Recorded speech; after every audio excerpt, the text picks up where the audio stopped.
Hello મિત્રો, નમસ્કાર. નવા વિડીયોની અંદર દરેક વ્યક્તિનું સ્વાગત છે અને મારું નામ છે વનાભાઈ. આજના વિડીયોમાં મિત્રો આપણે માહિતી આપવાની છે કે હાલમાં મિત્રો બનાસકાંઠા જિલ્લાની અંદર જે મિત્રો થરાદવા વિસ્તારની અંદર ઘણા બધા ગામડાઓ છે ત્યાં મિત્રો વરસાદ કેમ થયો નથી અને વરસાદ મિત્રો ક્યારે થશે તેની વાત કરવાની છે. તો મિત્રો આમાં એવું છે કે હમણાં જે વરસાદ જે થયો તે પૂરા ગુજરાતની અંદર મિત્રો બધા જિલ્લાઓમાં વરસાદ થયો હતો અને બનાસકાંઠા જિલ્લાની અંદર પણ મિત્રો વરસાદ થયો હતો. પણ થરાદવા વિસ્તારમાં કેમ વરસાદ નથી થયો તેની વાતમાં મિત્રો એવું છે કે પાકિસ્તાન ઉપર એક મિત્રો હવાનું સર્ક્યુલેશન બનેલું છે અને તેનાથી જે સિસ્ટમો જે બની રહી છે તે મિત્રો થરાદવાના અમુક ગામડા સુધી આવવા દેતું નથી.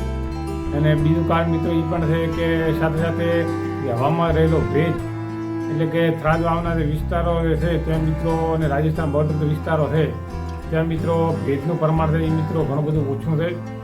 જે વરસાદ માટે જે જરૂરી હોય 80-85% ભેજ જે હોવો જોઈએ ઉપરના લેવલની અંદર તે મિત્રો ભેજ ના હોવાને કારણે પણ આ એક તકલીફ થઈ હતી. અને હવે મિત્રો બંગાળની ખાડીની અંદર એક મિત્રો જે સિસ્ટમ બનવાની છે અને એ સિસ્ટમનો અસર છે ને મિત્રો ગુજરાતની અંદર ખાસ કરીને દક્ષિણ ગુજરાતના વિસ્તારો ત્યાં મિત્રો થવાની છે અને આપણા ઉત્તર ગુજરાતની અંદર અરવલ્લીની અંદર થવાની છે, પાલનપુરની અંદર થશે અને બનાસકાંઠાની અંદર થરાદવાવની અંદર થવાની છે.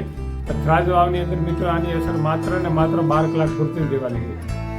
એટલે કે જો 12 કલાકની અંદર જો આ જે સિસ્ટમ છે મિત્રો જો બધું એક્ટિવ થઈ જાય તો મિત્રો આપણા થરાદવા વિસ્તારને આ વખતે વરસાદ થઈ શકે છે. અને બીજો મિત્રો એ છે કે વાદળો ઘેરાવાના છે, બાકી વરસાદ થવાના ચાન્સો ઘણા બધા કમ છે કેમ કે વાતાવરણમાં રહેલો ભેજ મિત્રો ખૂબ જ ઓછો છે. પાકિસ્તાનની જે બોર્ડર ઉપર મિત્રો એક જે હવાનું જે સર્ક્યુલેશન બનેલું છે તે સિસ્ટમને મિત્રો મંદ પાડશે. એટલે કે બંગાળની ખાડીમાં જે બનેલી સિસ્ટમ છે તે ધીરે ધીરે મિત્રો પશ્ચિમ તરફ જે ગતિ કરવાની છે તેને મિત્રો પાછા ધકેલશે. એટલે કે તેના વાદળો પાછા ધકેલશે અને તે વાદળો છે તે મિત્રો ઉત્તર તરફ ગતિ કરશે અને ઉત્તર તરફ ગતિ કરશે એટલે કે દિલ્હી, હરિયાણા, પંજાબ અને રાજસ્થાનના વિસ્તારોની અંદર મિત્રો વરસાદ આપશે.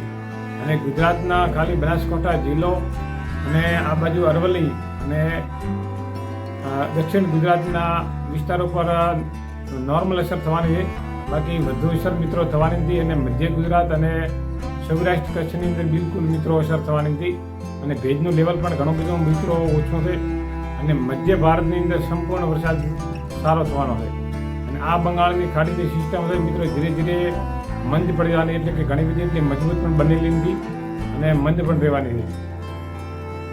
આ વિડીયો મિત્રો ગમ્યો હોય તો વિડીયોને લાઇક કરજો, ચેનલને સબસ્ક્રાઈબ કરો અને આ વિડીયોને મિત્રો વધુને વધુ શેર કરજો.